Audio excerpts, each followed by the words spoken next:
دې زمانه کې هم داسې ډلې شته لکه اوس قادیانې دی مرزا غلام احمد را پاڅېد او د پیغمبرۍ دعوې وکړه د ده ډایرکټ حمله د رسول الله مبارک په دین و زبردسته حمله وکړه د ده مقصد ډېر خطرناک و ده زموږ رسول الله مبارک رستو کو ځان یې په هغه ځای ودراو ګوره دې سره حدیث لاړ قرآن به ختم شي دا خو خدای دې ناکام که ګڼې ده خو ډېره غلطه منصوبه وه سبا به یې وي چې زه څنګه د نبي علیه السلام دین ناسخ و زما د هغه دپاره ناسخ شو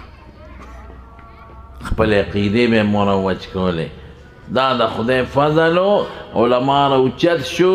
او مرزا غلام احمد عقاید خلکو ته ښکاره کړ نظریات چې دا د کفر دی ګورې سړی کافر دی د لا پیغمبرۍ دعوې کې موږ ته غټ کافر ښکارې د پیغمبر په ناموس ته سپېره حمله وکړه نو روغ سړی رسته شو ګنې خو خور شوی و هغه خو دومره خلک باطل خلک خو ډېر زر خورېږي شیطان یې مدد کوي انګریز یې په شا ولاړي یهود یې په شا ولاړي پیسه خوری نن خو چې د پیسه چاله ورکړه بس دین پاتې دی بیا پښتانه مې پیسې خو د ملکان غر سورې کړی دی د انسان زړه ورته سري په یو 2 منټه کې سورې کوي پیسو سره انجیوس خلک راپاسي ورپسې ودرېږي غلام احمد که علما رد نه وې کړی قسم دی نن به پاکستان او هندوستان ټول قادیانانو هغه خو خطونه خواره کړي هغه خو به دغه ته هم خط لېږلی امیر عبدالرحمن ته د افغانستان بادشاه ته یې خط ولېږه ځکه نبي علیه السلام مبارک چې به خطونه لېږل هغه ته یې خط لېږلی وایي په ما ایمان راوړه هغه ډېر هوښیار و هغه د خط په شا ورته ولیکل اینجا بیا دلته راشه پارسي له په د اینجا دلته بیا راشه نو چې خط وله راغی نو ده پې میټینګ راوغوښته خپلو امتیانو ظالمانو وی څوک وی څه یې لیکلي وي ما ته خو یې لیکلي چې دلته راشه چا وی صاحب لاړ به شو که دا یو کس در باندې ایمان راوړي ټول کابل ستا شو نور ورته وي هوښیار وګوره چې لاړ نه شي که لاړې اینجه ده نه جوړی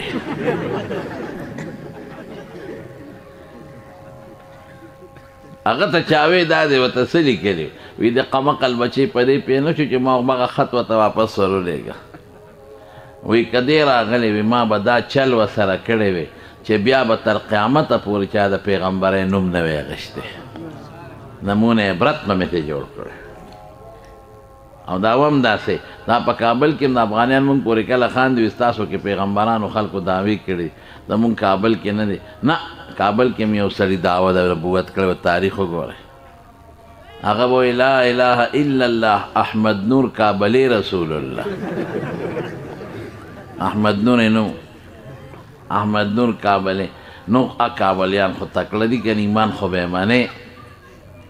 بس پې شروع وکړه کابلیانو داسې که چې بوټی بوټی خطا د مارونو د دلیل په بنیاد او د آگاهۍ د مهم په بنیاد د باطل رد علماو کو بل روت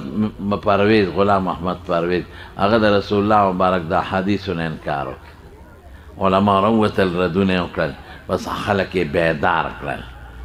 د هغه نظریه خدای ختمه کړه دقسې د امام بخاري